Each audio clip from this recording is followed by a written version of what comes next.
आप सब लोगों को जय मसीह की। आज ये पवित्र दिन परमेश्वर की उपस्थिति में हम लोग आए हैं। अब हम वचन के सामने आए हैं, तो आज परमेश्वर का वचन से हम कुछ बातों का अध्ययन करेंगे। हम बाइबल को शुरुआत से कुछ लोगों का जीवन का माध्यम से अध्ययन करके आ रहे हैं, जिस पर हम मूसा के जीवन तक आ गया है, और आगे जब आएंगे हम यहोशू के पुस्तक में आएंगे। तो ये हमारा उस सीरीज का हिस्सा है, वॉकिंग विद गॉड, परमेश्वर के संग चलना है। यह सब सीखने का मकसद क्या है? परमेश्वर के संग भक्तों ने कैसे चला और हम कैसे चलना है, इसके बारे में जानकारी प्राप्त करना। उनका जीवन में जहाँ वो गिर गए वहाँ हम ना गिरे, जहाँ पर उनके जीवन में वे स्थिर रहे वहाँ हम स्थिर रहे। इसलिए हम इन बातों का अध्ययन कर रहे हैं। आज हम यहोशू के पुस्तक में आएंगे। यहोशू के पुस्तक में जब मैंने उसका अध्ययन करना आरंभ की, उसके बारे में मन में सोचा, तो मेरे मन में एक सवाल आया कि परमेश्वर ने यहोशू को क्यों चुना। पुराना नियम जब आप देखते हैं तो पुराना नियम फैमिली ओरिएंटेड कहानियां हैं। पुराना नियम के जो कहानियां में परिवार को बहुत महत्व दिया गया है। अब्राहम के बाद इसहाक, इसहाक के बाद याकूब, याकूब के बाद 12 संतानों में से वह परंपरा इस्राएल जाति में आए। अब जब याजकीय पदवी को आप देख लीजिए, हारून, हारून के बाद उनका बेटा एलियाजर, और फिर उनका बेटा फिनहास, उनका बेटा, ऐसा जाता है। यानी एक पीढ़ी में याजकीय पदवी चला जाता है, और जो महायाजक बनता है वो हारून का ही पीढ़ी का आएंगे, दूसरा कोई आ ही नहीं सकता। और बाइबल में मूसा के बच्चों का नाम है, पर परमेश्वर ने इन सबको बाईपास कर ली, सारे पीढ़ियों को बाईपास कर ली। यहोशू को क्यों चुना? उसके लिए मैं कारण ढूंढने लगा। मैंने प्रभु से कहा, पवित्र आत्मा मुझे बता।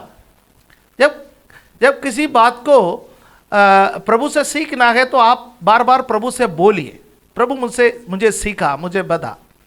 तो प्रभु ने चलते फिरते कुछ बातें मुझे सिखाया है, उसको मैंने 6 पॉइंट में उल्लेखित किया है। इसका मतलब ये नहीं है कि मैं चलते फिरते ये सब तैयार किया है, मैं बैठ करके बाइबल पढ़ के तैयार किया है, ठीक है, हालेलुया। लेकिन अक्सर प्रचार चलते फिरते ही तैयार होता है मन में, फिर उसको बाद में बैठ करके लिखते हैं। और जब लिखा हुआ प्रचार कई बार इतना इंटरेस्टिंग नहीं लगता है ना, लिखने के बाद थोड़ा सा हमें ट्रैक पर रहना पड़ता है। और वैसा प्रचार करें तो कोई ट्रैक वैक कुछ नहीं है, उत्पत्ति से लेकर प्रकाशित वाक्य तक कहीं भी आप घुस जाओ, वहीं से प्रचार निकल करके आता है, उदाहरण निकल करके आता है। लेकिन आज मैं 6 पॉइंट पर टिके रहना चाहता हूं कि परमेश्वर ने यहोशू को मूसा का उत्तराधिकारी के रूप में क्यों चुना है। उसका पहला रीजन मुझे जो लगा, वो यहोशू का पुस्तक पहला अध्याय, उसका पहला पद में लिखा हुआ है। क्या लिखा हुआ है? यहोशू, जोशुआ चैप्टर 1 वर्स 1। क्या लिखा हुआ है इसमें? यहोवा के दास मूसा की मृत्यु के बाद यहोवा ने उसके सेवक यहोशू से, जो नून का पुत्र था, कहा। तो यहोशू का पिताजी का नाम यहां पर लिखा हुआ है, उनका पिताजी का नाम नून, और वह एफ्राइम गोत्र का है। और यहोशू के परिवार के बारे में हमें नहीं मालूम, कि पत्नी और बच्चों के बारे में हमें नहीं मालूम था या नहीं था, लेकिन मैं एक अनुमान लगा सकता हूं कि उनका परिवार था, क्योंकि यहोशू का पुस्तक उसका 15वां अध्याय में आकर के यहोशू लोगों से कह रहा है, जिसको चुनना है तुम चुनो, पर मैं और मेरा परिवार। बुढ़ापे में आकर के यदि वो अपना परिवार कहे, शायद उसका पिताजी और माताजी जिंदा नहीं है, और पिता और माता जिंदा है तो कोई अपना परिवार कह सकता है, यदि भाई बहन जिंदा है तो कोई अपना परिवार शायद नहीं कहेगा, मेरा भाई मेरी बहन कहेंगे। लेकिन जब यहोशू हिम्मत के साथ कहता है मैं और मेरा परिवार हम यहोवा ही को चुनेंगे या उसी की सेवा करेंगे, उसका अर्थ यह है कि उसका भी परिवार रहा होगा। लेकिन यहोशू के पुस्तकों में हो या अन्य पुस्तकों में हो, जगह जगह में यहोशू के बारे में बताता है, वहां उसका फैमिली के बारे में कोई भी उल्लेख नहीं है। उसके गोत्र एफ्राइम और उसका पिता का नाम नून। और यहोशू का परिचय यहोशू का पुस्तक में उसका पहला आयत में कैसा किया जा रहा है, इस पर किया जा रहा है। यहोवा के दास मूसा की मृत्यु के बाद यहोवा ने उसके सेवक यहोशू, किसका सेवक? मूसा का सेवक। यहोशू अपने आप का परिचय करा रहा है या सारे दुनिया में यहोशू का एक परिचय बना है। वो परिचय मूसा का सेवक के रूप में है। तो यहां पर हम यहोशू के जीवन में उसका ह्यूमिलिटी को देखते हैं, उसका नम्रता। यदि परमेश्वर ने यहोशू को चुना है तो उसका पहला कारण है यहोशू के नम्रता। और आप हर जगह में यहोशू को एक नम्र व्यक्ति के रूप में देखते हैं। कभी उन्होंने बलवा नहीं की। हालेलुया। कभी भी बलवा नहीं की। यहोशू का जन्म मिस्र में हुआ है। गुलामी में थे इसके माता पिता और पूरे जवानी तक वो गुलामी में रहा। पर उसके अंदर एक छुटकारे की आस था। रहे थे गुलामी में, पर उसके अंदर एक उमंग थी कि मैं तो अब गुलामी में रह रहा हूं, एक ना एक दिन हमको छुटकारा मिलेगा। आप और मैं एक प्रार्थना करते हैं ना, क्या प्रार्थना करते हैं? प्रभु बेदारी मेरे जीवन काल में हो। आप करता हो या नहीं करता हो मुझे नहीं मालूम, मैं करता हूं। प्रभु बेदारी को मैं अपनी आंखों से देखना चाहता हूं। मेरा देश तेरे चरणों में आते हुए मैं देखना चाहता हूं। मेरे ख्याल में मैं जब पीछे मुड़ करके देखने का समय, यहोशू के बारे में सोचने का समय, शायद यहोशू ने ऐसा प्रार्थना किया होगा, प्रभु हम तो मालूम है छुटकारा मिलेगा, आपने बाप दादाओं से वायदा किया कि छुटकारा मिलेगा, और वह छुटकारा मेरे जीवन काल में हो। मैं इस छुटकारे को मेरे आंखों से देखना चाहता हूं। मैं उस छुटकारे का हिस्सा बनना चाहता हूं। मैं उसका अनुभव करना चाहता हूं। एक दिन उसने मूसा को देखा। 80 साल का एक व्यक्ति एक लाठी लिए हुए, चरवाहा सा वेश धारण करते हुए वो चलते आ रहा है मरुस्थल से। और उसने कुछ यहूदियों को देखा और यहूदी लोगों के साथ उसने परमेश्वर का छुटकारे का प्लान, योजना उनको सुनाया। बाकी लोगों ने विश्वास किया हो या नहीं किया हो, यहोशू ने विश्वास किया। उस दिन से यहोशू मूसा का सेवक बना। हालेलुया, आमीन।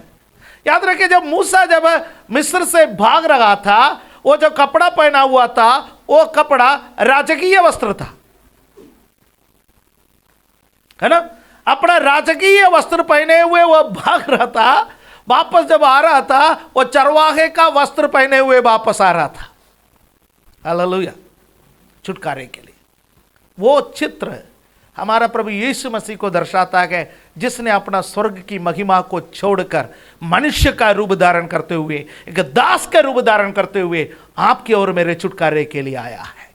आप और मैं कुछ कर सकता है, कुछ बन सकता है यहोशू के समान। हालेलुया। उस छुटकारा देने वाले के मुलाकात करने के बाद उसके पीछे पड़ जाओ।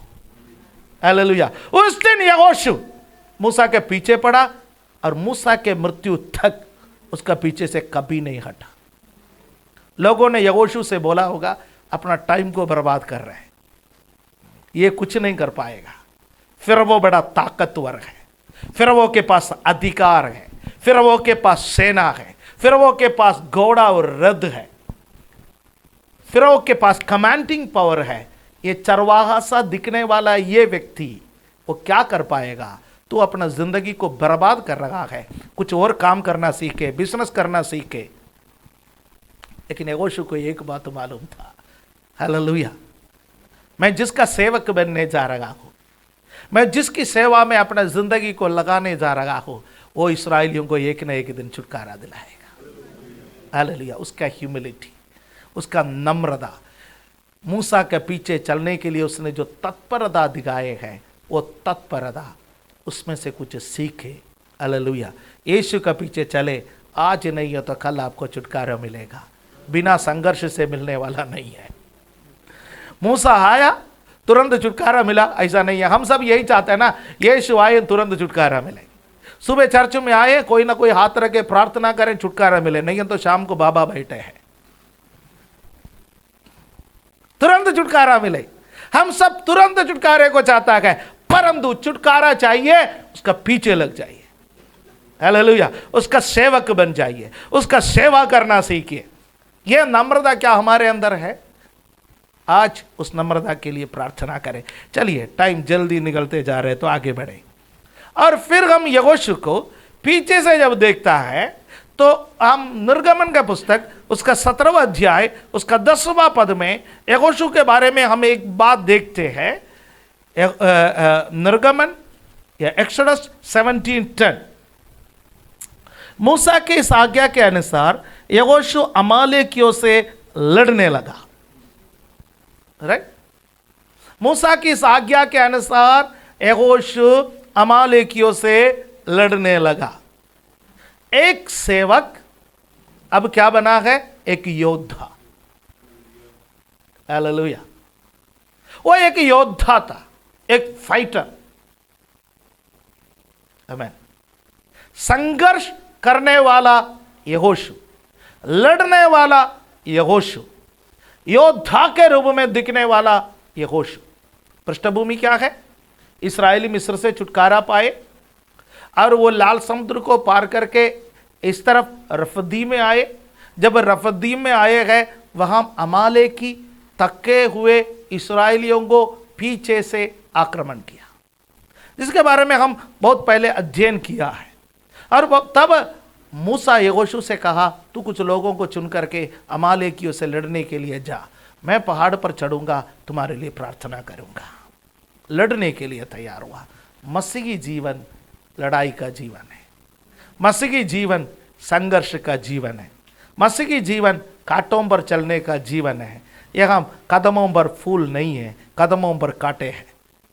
सब क्या चाहते हैं? सब क्या चाहते हैं? फूल, मेरे कदमों पर फूल आ जाए। हालेलुया, आमीन। सब चाहते हैं कि यीशु का ऊपर सवार हो जाए, पर कोई तो बने यीशु को लिए चलने वाला गधा। कोई तो बने, यीशु हमारे ऊपर सवार हो जाए। हम जगह जगह यीशु जाना चाहता है कि उसको लेकर के चले। फाइटिंग स्पिरिट, फाइटर, लड़ने वाला, तो लड़ाकू, संघर्ष का जीवन जीने के लिए तैयार है तो मसीहत में आए। संघर्ष का जीवन जीने के लिए आप तैयार नहीं है तो मसीहत आपके लिए नहीं है। आप मेरे से पूछ सकते हैं कि आप चर्च में लोगों को बुला रहे हैं या चर्च से लोगों को भगा रहे हैं? हालेलुया। बाइबल इस बात को कहता है, जब गिदोन ने कहा कि लड़ने के लिए आ जाओ, सब लड़ने के लिए आए। परमेश्वर ने बोला, गिदोन बेवकूफी मत करना, सबसे पहले बोलो जिसको डर लगता है वो घर जाए। ज्यादा से ज्यादा लोग चला गया है। हालेलुया। मसीही जीवन संघर्ष का जीवन है। आप यहां फाइट करने के लिए आए हैं, एक दूसरे के विरोध में फाइट करने के लिए नहीं, किसी मनुष्य के विरोध में फाइट करने के लिए नहीं। इफिसियों का पत्री 6 अध्याय उसका 12वां पद में लिखा हुआ है, हमारा ये मल्ल युद्ध मांस और लहू से नहीं, पर हालेलुया शैतानी ताकतों से है। कुल मिलाकर हमारा यह लड़ाई किससे है? शैतानी ताकतों से। हमारा 3 दुश्मन है। एक शैतान हमारा दुश्मन है, सब उसको पहचानते हैं। क्यों पहचानते हैं? क्योंकि जब हम गलती करते हैं आसानी से वो मिल जाता है, सारे दोष उस पर लगा दो, है ना? सारा दोष उस पर लगा दो। गलती करता कौन है? हम। दोष किस पर लगाते? शैतान पर। ये हमें विरासत में मिला है। आदम और हव्वा ने फल खाया और गलती शैतान पर लगा दिया। शैतान ने मुझे बहकाया, शैतान ने बताया, शैतान ने दिखाया। तो इस दुश्मन को हम बहुत आसानी से समझ सकते हैं। ये हमारा बहुत मदद करते हैं। हमारा सारे दोष अपना ऊपर ले लेता है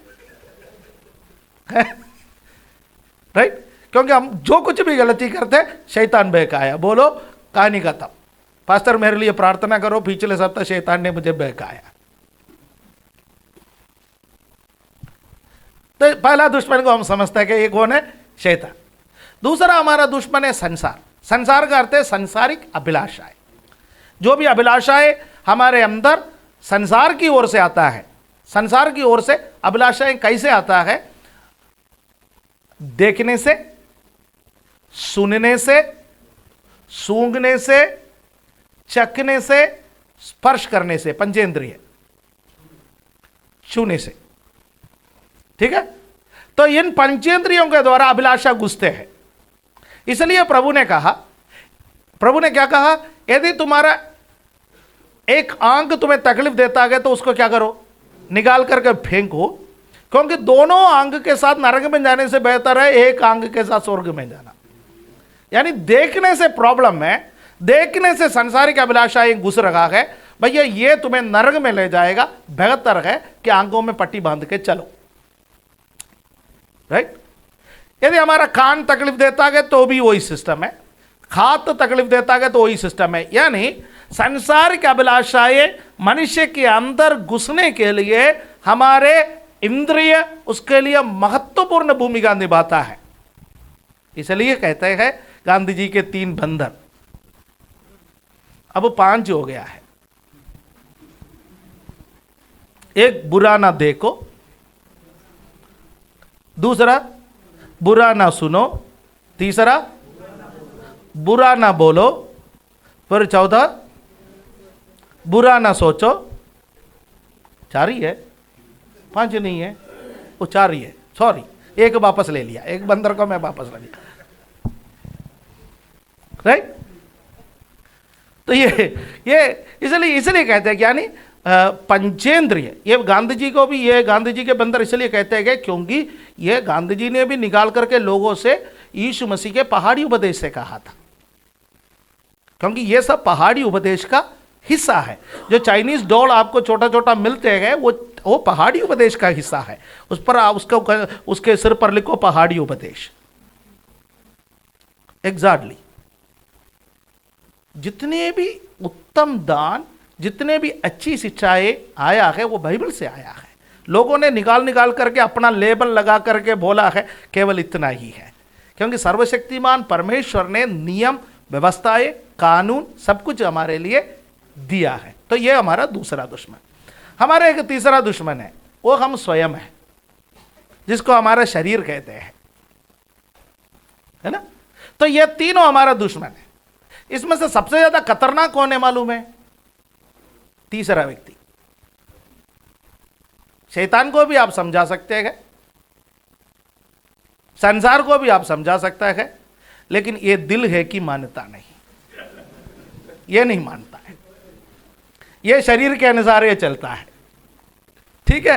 तो इसी से ये सारे चीजें बनेगा। इसलिए मैं बोल रहा हूं, आप इस बात को, मेरे बातों को मैं इसलिए पॉइंट वाइज बता रहा हूं ताकि समझे हम अच्छा बनने के लिए आना है प्रभु के पास, बुरा बनने के लिए प्रभु के पास नहीं आना है। तो यहोशू का जीवन में सबसे पहले वो नम्र हुआ, मूसा का पीछे चला, और मूसा के पीछे चल करके वो एक फाइटिंग स्पिरिट में आ गया, एक फाइटर बन गया, एक लड़ाकू बन गया, एक संघर्ष करने वाला बन गया, एक योद्धा बन गया। और परमेश्वर ने उसको एक योद्धा के भूमिका में देखा है। अब मैं फिर नीचे पढ़ने लगा तो मुझे एक बात बहुत ताजुब लगा, वो है निर्गमन 17वां अध्याय उसका 14वां पद में। यह पद मुझे बहुत सोचने में मजबूर कर लिया। तब यहोवा ने लड़ाई जीत करके आया, यहोवा निसी हो गया, यहोवा हमारा विजय का झंडा। परमेश्वर ने विजय दिया तो परमेश्वर मूसा से क्या कह रहा है? तब यहोवा ने मूसा से कहा, स्मरणार्थ इस बात को पुस्तक में लिख ले और यहोशू को सुना दे। अरे क्या बोला? यहोशू को सुना दे। इससे पहले परमेश्वर या इससे बाद में जो परमेश्वर पुस्तक में लिखने के लिए कहा वो इस्राएलियों के लिए, लेकिन रफदीम के जो लड़ाई है उसको परमेश्वर ने मूसा से कहा कि इसको लिख तो लो, फिर सुना किसको? यहोशू को। मैं बैठ करके सोचने लगा, परमेश्वर आप ऐसा क्यों कहना, क्यों कहा ऐसा? तो पवित्र आत्मा ने मेरे अंदर दृष्टि को प्रकाशित किया है कि जब लड़ाकू बन करके, योद्धा बन करके वो अमालेकियों पर भारी पड़ रहा था, उस वक्त यहोशू पर परमेश्वर ने एक फ्यूचर लीडर को देखा। हालेलुया। आपका जीवन का छोटा छोटा विजय आपका फ्यूचर लीडर बनाएंगे।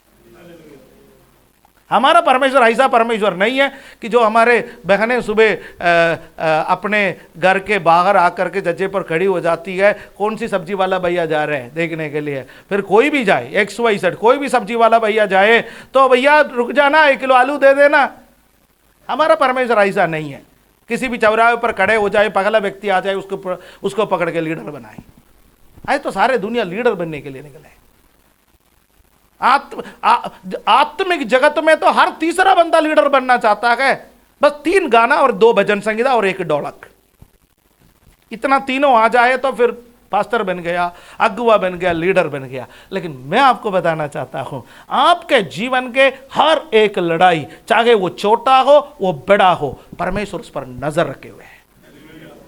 चाहे आप अकेले लड़ने वाले लड़ाई हो, चाहे आप समूह में लड़ने वाले लड़ाई हो, परमेश्वर उस पर नजर रखे हुए है। चाहे आपका स्कूल में आप संघर्ष कर रहा हो, चाहे आपका दफ्तर में आप संघर्ष कर रहा हो, परमेश्वर उस पर नजर रखे हुए है। चाहे आप घर में संघर्ष कर रहे हो या बाहर संघर्ष कर रहे हो, परमेश्वर उस पर नजर रखे हुए है। यदि उस संघर्ष पर आपने विजय हासिल कर ली, परमेश्वर आप में एक फ्यूचर लीडर को देखेंगे। हालेलुया, आमीन।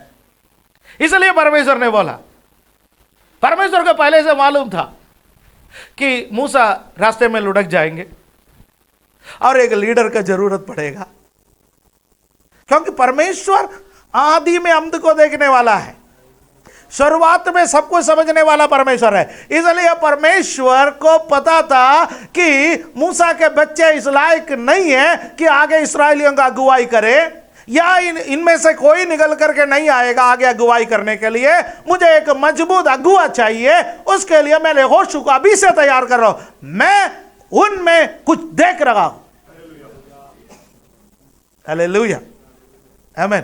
आप चाहे जंगल में ही क्यों ना हो, पर आप यदि अच्छा काम करोगे तो परमेश्वर उसको देखता है। कोई यूट्यूब में डालने का जरूरत नहीं, कोई वायरल करने का जरूरत नहीं, कोई फेसबुक चलाने का, लाइव जाने का कोई जरूरत नहीं, किसी भी आप पर डालने का जरूरत नहीं। परमेश्वर का नेट पर जंगल के घटनाएं भी, जगह पर भी, जियो का नेटवर्क भी नहीं है, परमेश्वर का नेटवर्क है। हालेलुया। दाऊद जंगल में गाना गा रहा था, दाऊद जंगल में शेर से मुकाबला कर रहा था, दाऊद जंगल में भालू से मुकाबला कर रहा था। वहां एयरटेल भी नहीं था, जियो भी नहीं था, वोडाफोन भी नहीं था, लेकिन हेवनली नेट वहां पर काम कर रहा था। स्वर्ग ने उसको रिकॉर्ड किया। जब शाऊल परमेश्वर के विरोध में चला, परमेश्वर ने बोला सारे वीडियो चलाओ। हालेलुया। परमेश्वर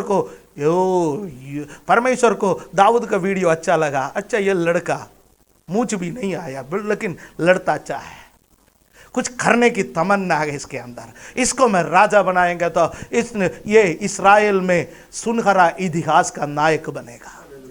परमेश्वर उसको चुन करके लेकर के आएगा। इसलिए मेरे छोटे बच्चों, भाइयों, बहनों, नीचे देख के बैठने वाला लोगों, परमेश्वर आपको देख रहा है। हालेलुया। परमेश्वर आपको देख रहा है? आपका छोटे छोटे विजय पर खुशी मनाने वाला है परमेश्वर। हालेलुया। आपको देख रहा है। क्यों देख रहा है परमेश्वर आपको? क्योंकि आप में एक फ्यूचर लीडर है। हालेलुया, आमीन। आज का जो आपका विजय, आज का जो आपके बातें, आज जो आप कर रहे हैं, वो सब परमेश्वर के दृष्टि में है। एक दिन आएगा परमेश्वर आपका नाम पुकारेगा और आपको हालेलुया ऊंचाई पर ले जाएगा। यहोशू ने कभी एप्लीकेशन नहीं दिया मुझे अगुवा बना दो। यहोशू ने कभी मूसा से नहीं कहा, यहोशू ने कभी किसी से नहीं कहा, यहोशू ने कभी इस्राएलियों को मोबिलाइज नहीं किया कि मुझे अगुवा बना दो, कुछ नहीं कहा, यहोवा ने कहा। हालेलुया आमीन। कोई कहने से आप अगुवा मत बनो, कोई कहने से आप प्रभु का सेवा में मत आओ, कोई कहने से आप प्रभु के लिए कुछ मत करो। आप स्वर्गीय वाणी को सुनिए। आपके खातिर किसी ना किसी को प्रभु बोलेगा इसको अगुवा बना, इसको खड़ा कर दो, इसको मंच पर लेके आ जाओ, इसको काम सौंप दो। आपके खातिर प्रभु किसी ना किसी को कहेगा, क्योंकि आपके काम प्रभु की दृष्टि में है। हालेलुया। 3 बातें मैंने आपसे कहा है। एक, यहोशू एक नम्र व्यक्ति था। दूसरा, यहोशू एक फाइटर, एक संघर्ष करने वाला, एक लड़ने वाला योद्धा था। तीसरा, परमेश्वर ने यहोशू में एक फ्यूचर लीडर को देखा। चौथी बात की ओर जाएंगे। एक्सोडस चैप्टर 24 वर्स 13, निर्गमन 24वां अध्याय उसका 13वां पद में हम देखते हैं, तब मूसा यहोशू नामक अपने टहलुए समेत परमेश्वर के पर्वत पर चढ़ गया।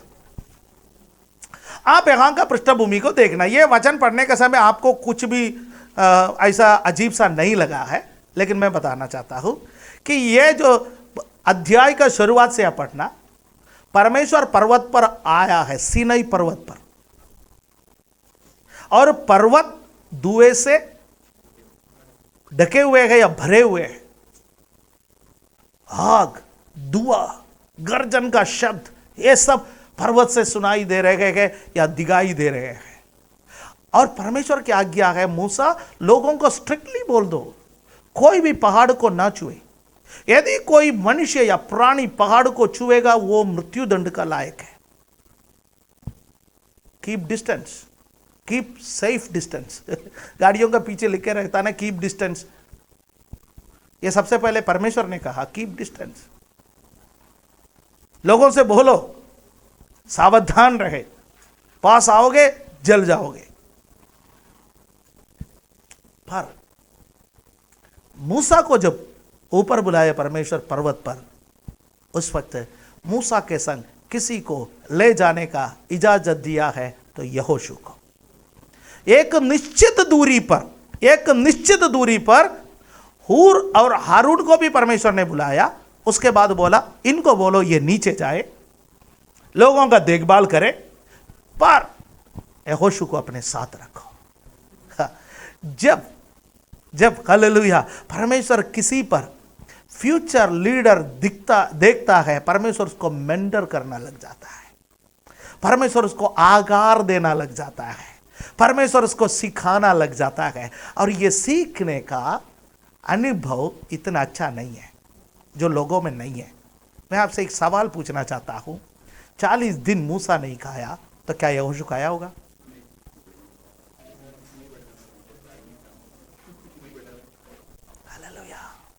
आप इस बात को सोचो। जब ये सब बहुत आप जब सोचने का समय बहुत हल्का लगता है, अरे यहोशू मूसा का टहल हुआ, मूसा के संग चला गया, इसमें कौन सी बड़ी बात है। हालेलुया। ये नया नियम नहीं है जो आप नहीं खा रहे कि आपके बच्चे होटल में जाके खा रहे हैं फास्टिंग प्रेयर के दिन। ऐसा नहीं है, वो दिन नहीं है जो आपने ऑर्डर कर लिया, वो डिलीवरी वाले लेकर के आए, उसको आप खा रहे। ये वो दिन है, स्वामी नहीं खाएंगे तो सेवक नहीं खा सकता। हालेलुया। अगुवा बनने के लिए आपको स्वयं पर अनुशासन बनाना बहुत जरूरी है। और 40 दिन मूसा अनुशासित परमेश्वर को उपस्थिति में बैठा और यहोशू भी मूसा के साथ बैठा। और इस्राएली यहां पर सोने का बछड़े का बहुत उदम मचा रहे थे, तो यहोशू मूसा के संग वहां पर उतर आया। मैं आपसे कहना चाहता हूं, अनॉइंटिंग, अभिषेक, आपका अनुशासन आपको अभिषेक में ले चलेंगे। हालेलुया। अनॉइंटिंग सबको चाहिए। अनॉइंटिंग किसको नहीं चाहिए? Anointing hallelujah. यदि कोई स्पेशलिस्ट आज यहां पर आ जाए, सरसों का तेल लेके खड़ा हो जाए,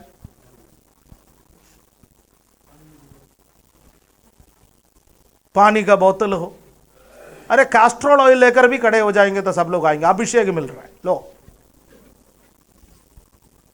यदि कोई जैतून का तेल, ओलिव ऑयल लेके खड़े हो जाए तो फिर तो भैया अभिषेक। कोई अंग्रेज हो, चमड़ा थोड़ा गोरा हो तो फिर उसमें फिर सब लुढ़क जाएंगे, सबको अभिषेक चाहिए। लेकिन ये अंग्रेज देने वाला अभिषेक नहीं है। ये परमेश्वर की उपस्थिति में 40 दिन बिना खाए बिना पिए घुटना टेक करके अनुशासित रह करके पाने वाला अभिषेक है। आज किसी को चाहिए तो ले सकते हैं।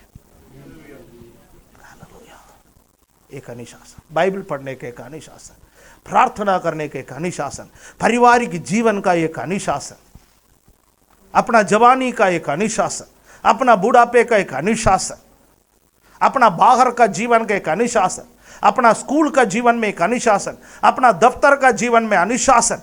दुनिया बोलेगा सब चलता है पर आपके लिए नहीं चलता। एक अनुशासित जीवन, वो मसीही जीवन, वो अनुशासित जीवन आपके लिए अभिषेक लाएगा। जब अभिषेक आपके जीवन में होगा, उस जगह पर आप पहुंचोगे जहां दूसरा कभी नहीं पहुंचे। हालेलुया। मूसा के अलावा यदि कोई भी व्यक्ति परमेश्वर का सबसे करीब पहुंचा है तो वो यहोशू है।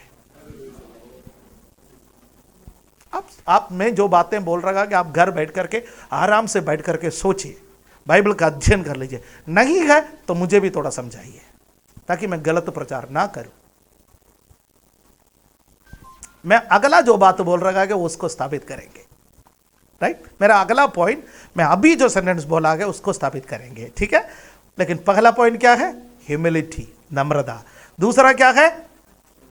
योद्धा, ही वाज ए वॉरियर। तीसरा,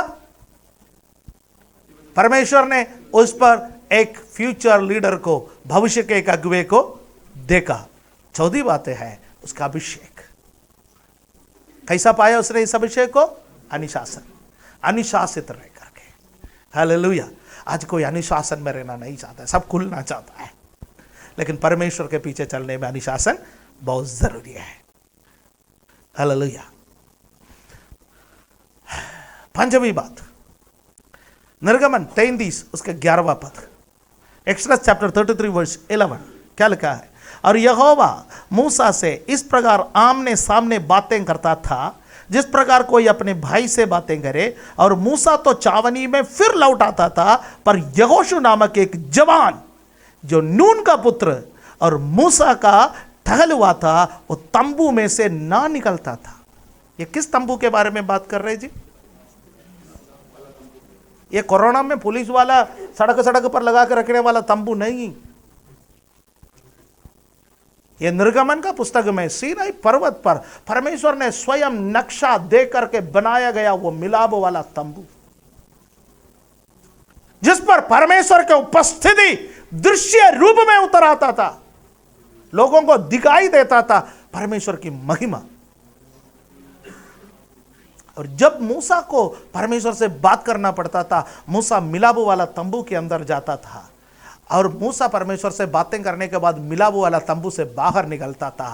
पर हो यहोशू, उसके साथ 2 विशेषण लिखा हुआ है, वो मुझे मेरे दिल को छू लिया। नंबर 1, वो जवान सोचते गए ये बाइबल पढ़ना, ये प्रार्थना करना, ये चर्च जाना, ये सब करना बुढ़ापे में करेंगे। जब आप जवान है जवान, अपने जवानीपन में अपने सृजनहार को स्मरण रखो।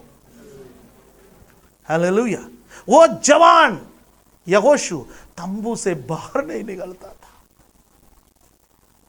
हालेलुया। मुझे आप बताइए, इतना करीब गया हुआ दूसरा बंदा बाइबल में कोई है? शमूएल तंबू में सोता था, लेकिन उस वक्त परमेश्वर की उपस्थिति दृश्य रूप में कोई तंबू में नहीं था, लेकिन यहां परमेश्वर का उपस्थिति दृश्य रूप में तंबू में होके, बाइबल में लिखा है याजक उसके अंदर घुस नहीं सकते थे, वहां पर यहोशू घुसा। अमेजिंग। हम जनरली बोलते हैं कि कोई नहीं घुसता, पर एक जवान जब बोलता है कि तो मैं फील करता हूं।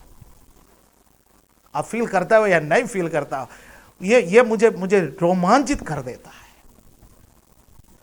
कि एक जवान, ओ प्रभु मुझे ऐसा बना, ओ प्रभु मुझे ऐसा बना। हालेलुया। तेरे तंबू से मैं बाहर ना निकलूं। हालेलुया। वो बाहर नहीं निकलता था। Intimacy with God, intimacy with God, परमेश्वर के संग घनिष्ठ संबंध, परमेश्वर के संग घनिष्ठ संबंध। हालेलुया। एक और बात बोल करके मैं जल्दी समाप्त करूं।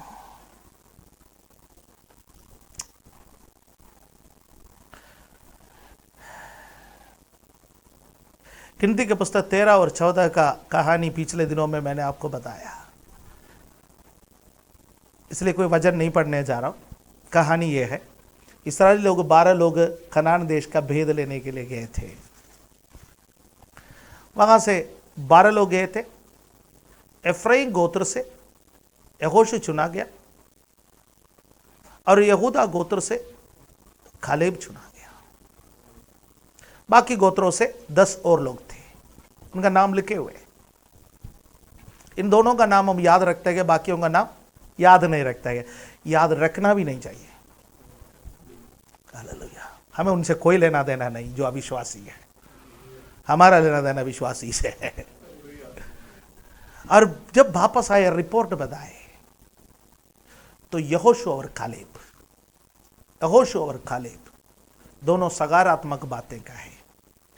जब 14वां अध्याय का 6 से 9 तक पढ़ने का समय, उन्होंने वस्त्र को फाड़ा, लोगों के सामने रोया। उसके बाद मूसा से कहने लगा, लोगों से कहने लगा, यहोवा हमारे साथ है तो हम कनान देश को अपने कब्जे में लेंगे। A man of faith, a man of faith, विश्वास का एक व्यक्ति। छठा गुण है विश्वास का एक व्यक्ति।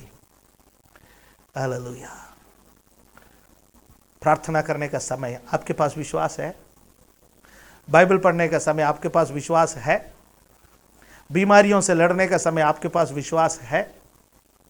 कठिनाइयों से गुजरने का समय आपके पास विश्वास है? चाहे कुछ भी हो जाए, परमेश्वर मुझे इस परेशानी से निकालेगा।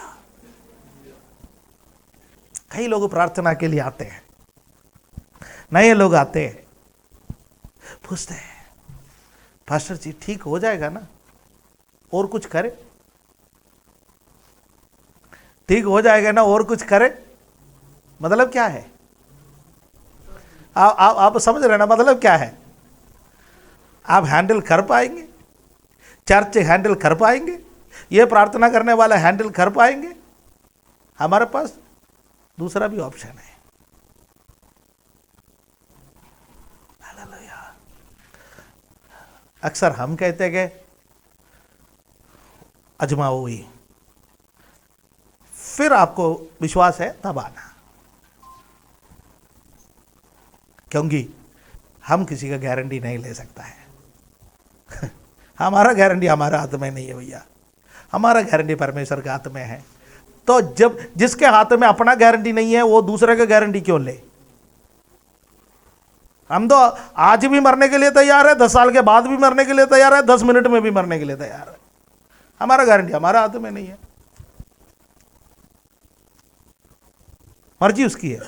कब तक जिंदा रखे, कब तक तंदुरुस्त रखे, कैसे रखे, मर्जी उसकी है। लेकिन हम उसके अलावा किसी पर विश्वास नहीं करेंगे।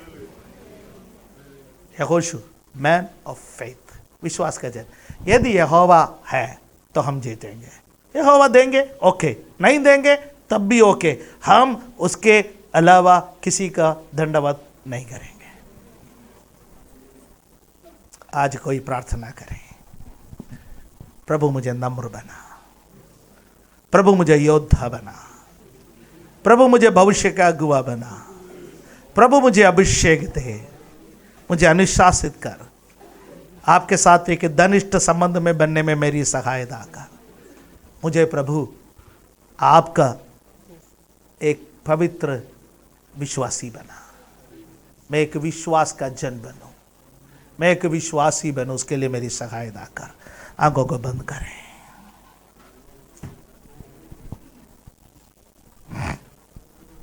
जो वचन सुना उसके सामने समर्पण करें।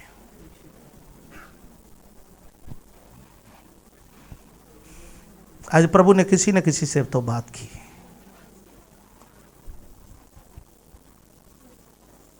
प्रभु मुझे बना, प्रभु मुझे बना। इससे पहले बहुत बार मैं टूट गया, बहुत बार मैं निगला था, लेकिन मैं सक्षम नहीं बन पाया। अब मैं पीछे नहीं हटूंगा प्रभु, मैं आपके पीछे चलूंगा। यहोशू के समान नम्र होकर जीवन का संघर्ष, प्रतिदिन अपना क्रूश उठाकर, वो ही हमारा संघर्ष है। अनुशासित होकर अभिषेक में रहकर मुझ में एक भविष्य का गवाह है। प्रभु आप देख रहे हैं। प्रभु आपके साथ घनिष्ठ संबंध है। मैं कहीं आपसे दूर नहीं जाऊंगा। घनिष्ठता, मैं कहीं दूर नहीं जाऊंगा, आपके निकट रहूंगा। प्रभु मेरी सहायता कर, मुझे विश्वास का एक व्यक्ति बना, मुझे विश्वास का एक व्यक्ति बना। प्रभु हम सब लोग इस प्रार्थना के साथ समर्पण करते हैं, समर्पण करते हैं। धन्यवाद के साथ प्रभु यीशु मसीह का पवित्र नाम से हम मांगते हैं, आमीन, हालेलुया, प्रेज़ द लॉर्ड।